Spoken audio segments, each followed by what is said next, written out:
Aujourd'hui, je me sens vraiment bien dans mon corps. J'ai plus ce souci de quand je vais à la plage, il faut que je me sente bien en maillot. Je m'assume plus, j'ai moins de complexes. Et ça, c'est vraiment, vraiment agréable à vivre. Et ça, pour le coup, ça m'a vraiment transformée.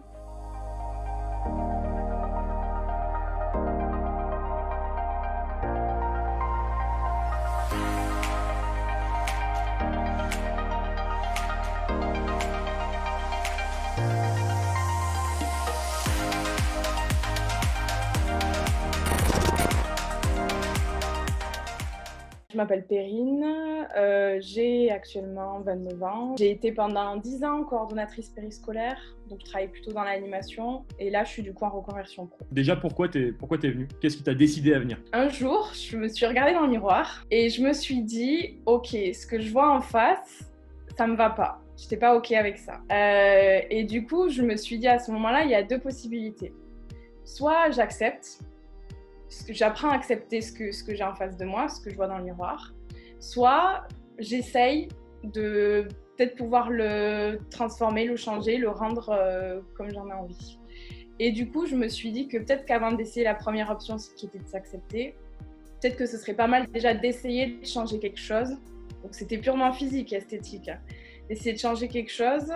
Et puis à la limite, si la première option ne marchait pas, je pourrais essayer la deuxième. C'était plus me sentir bien quoi, avec moi, dans mon corps, pouvoir aller sur la plage sans complexer. Enfin, il y a tout ce qui va avec, quoi. Je voyais parfois d'autres physiques de filles dans lesquelles je me dis je me sentirais peut-être mieux dans ce physique-là au final. L'envie de pouvoir un peu transformer son corps aussi quelque part. En fait, t'avais ton corps, mais t'étais pas bien dedans, quoi. Ouais, voilà, c'est exactement ça. Ouais, j'étais pas bien dans mon corps. Envie de me sentir mieux dans mon corps, tout simplement. Mon objectif a changé entre le avant et le après premier rendez-vous, tout simplement. Effectivement, oui, c'est qu'en fait, quand je t'ai fait la liste de mon hygiène de vie et des médicaments que je pouvais prendre, etc., en fait, tu m'as complètement fait changer mon objectif. Je suis sortie de là, j'avais plus du tout les objectifs que je m'étais fixés. Et moi, c'était objectif santé, c'était que je prenne plus. L'objectif, c'était que je prenne plus un médicament, les IPP, on l'avait vu ensemble. Et tu m'as dit après, j'avais fait un peu des recherches. C'est un médicament qui favorise les maladies cardiovasculaires, etc., qui n'était pas top à prendre toute sa vie. Et pourtant, c'est ce que le médecin m'avait prescrit. Et le jour où tu m'as dit qu'on pouvait ne plus prendre ce médicament grâce à l'alimentation, sous avis du médecin, en fait, du coup, c'est devenu mon premier objectif. Ce qui me freinait à aller voir un diète à la base, c'était que j'avais surtout pas envie de peser ma nourriture, calculer mes calories, etc. C'était un peu l'angoisse. Et c'était ce dont j'avais peur en faisant le suivi avec toi. Et je me rappelle qu'au premier rendez-vous, une des premières choses que je t'ai dit, c'est « Je te préviens, je veux pas peser ma bouffe, je veux pas compter mes calories. » Et tu m'as dit « C'est parfait, c'est exactement ce que j'ai prévu, c'est qu'en fait, jamais tu n'auras pesé ta nourriture. » Et ça, franchement, il faut le dire. Mais depuis 2 ans et demi que j'ai fait le premier rendez-vous avec toi, je n'ai jamais pesé ma nourriture, je n'ai jamais compté mes calories. Et ça, pour le coup, je trouve que c'est un plus, quoi. Enfin, ça fait la différence. Ouais, puis en plus, ce que j'ai bien aimé aussi, c'est que, chose que je ne faisais pas du tout avant, c'est que tu ne faisais ni peser, ni quantifier vraiment la nourriture, c'était tout un peu au ressenti, à la sensation de faim, à la satiété ou pas, voilà, justement. Et du coup, je trouve que ça m'a appris à m'écouter. Ça m'a appris à aussi, après coup, voir quel aliment m'avait fait quoi à ce moment-là, comment je l'ai digéré, comment je me sens après tel ou tel repas.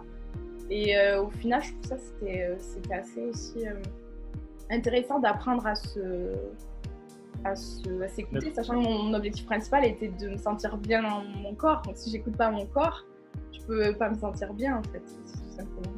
Qu'est-ce que tu retiens le plus, toi, de ce suivi, de ce que j'ai pu t'apporter, de ce que tu as pu apprendre surtout? Je retiens le plus de ce suivi, c'est qu'il faut y aller par étapes. Parce qu'au final, je partais de très très loin. Je partais de soirées saucissons chips, fromage. Faut quand même le préciser. Ouais, c'est vrai. Voilà.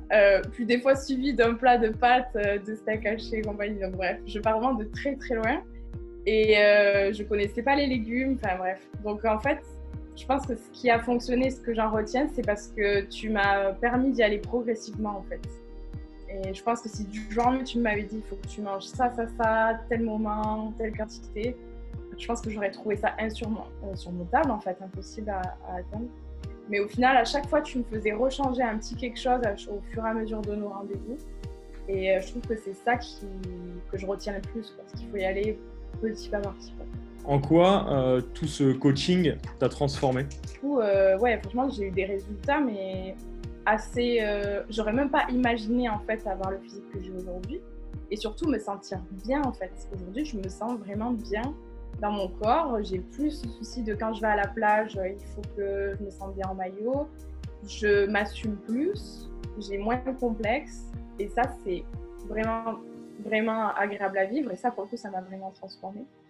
Et je trouve que même si on va plus loin, ça change même dans la relation qu'on peut avoir avec les autres, avec soi. Forcément, si on se sent mieux soi, je pense qu'on se sent mieux avec les autres. Donc du coup, ça m'a transformée sur la prise de conscience en fait que ma santé de plus tard, elle se joue aujourd'hui. Alors ce que ça a transformé aussi, c'est mon intérêt pour la, pour la nourriture, qui était déjà quand même assez important. Mais là, ce que ça a changé, c'est que ça m'a fait découvrir que je pouvais manger bien et prendre beaucoup de plaisir à manger, sans culpabiliser, sans dissocier aussi l'aspect émotion peut-être de l'alimentation. Et voilà, manger bien pour être en forme, parce qu'il faut manger aussi, ça c'est normal. Mais prendre du plaisir dans ça. Donc j'ai appris à prendre du plaisir à cuisiner aussi, à partager les choses que je cuisine. Tu me disais, écoute, je fais comment pour aller en soirée là, maintenant, pour sortir avec mes potes et je vais me ramener avec mon plat de carottes? Ou je fais quoi? Est-ce que c'est grave si je fais ça? Ou qu'est-ce que je fais? Ouais. En fait, c'est devenu un quotidien, je crois, une hygiène de vie, et c'est devenu pour moi un truc complètement assumé, quoi. C'est-à-dire que maintenant, les gens savent que c'est mes amis, mon entourage sait que c'est mon hygiène de vie, c'est comme ça, je l'assume. Ça questionne parfois les autres, mais c'est pas grave en fait. Du coup, c'est hyper intéressant parce que ça crée de l'échange justement sur ces sujets-là. Mais ouais, maintenant, j'assume complètement et j'ai pas l'impression de me priver. Donc finalement, ça a transformé des choses, mais ça n'a pas non plus changé. Enfin, je me sens pas reclus, sans amis, pour pouvoir avoir une bonne hygiène de vie. Donc ça, c'est des petits détails et je pense qu'il faut juste assumer en fait. On n'est pas là pour devenir des experts de la nutrition. Par contre, on est là pour savoir comment faire dans notre quotidien et avoir des clés, des astuces pour savoir soit où trouver l'info ou savoir avoir des réflexes en fait qui peuvent servir tout le temps. Donc l'objectif, je pense, tu me diras, mais je pense que c'est pas de faire un suivi sur 10 ans avec un diététicien, ou alors c'est que le diététicien il fait de l'assistance, il n'a pas rendu la personne autonome et il n'a pas formé en fait. Moi je pense que tu m'as en quelque sorte formé un peu aux bases de la nutrition qui permettent après moi de me débrouiller toute seule et d'aller faire mes recherches toute seule. Je conseillerais à quelqu'un de suivre ton programme parce que là il y a un vrai accompagnement dans le sens où je pense que tu as la formation en diététique que d'autres n'ont pas forcément. Et l'aspect aussi activité physique, suivi aussi, accompagnement, parce que je pense qu'aujourd'hui les gens ont besoin d'être accompagnés dans des démarches. Ils pensent vouloir faire tout seul, mais ils n'y arrivent pas forcément. Tout seul, c'est pas évident. Ce que je dirais à cette personne, c'est vas-y parce que tu auras un vrai accompagnement, un suivi, et ce sera une valeur sûre dans le sens où derrière il y a du contenu, il y a une expérience, il y a il y a tout simplement, ça a été étudié et c'est quelque chose de constructif, quoi, en fait. Là, aujourd'hui, il faut investir pour plus tard. Et on ne voit pas les effets tout de suite. Enfin, là, aujourd'hui, le fait que je prenne plus mon médicament, par exemple, je ne me rends pas compte que peut-être plus tard, ça pourra m'éviter un cancer ou des choses comme ça. Mais c'est misé sur l'avenir, quoi. Et sauf que aujourd'hui, on se soucie de ce qu'on fait maintenant, mais pas de ce qui se passera plus tard.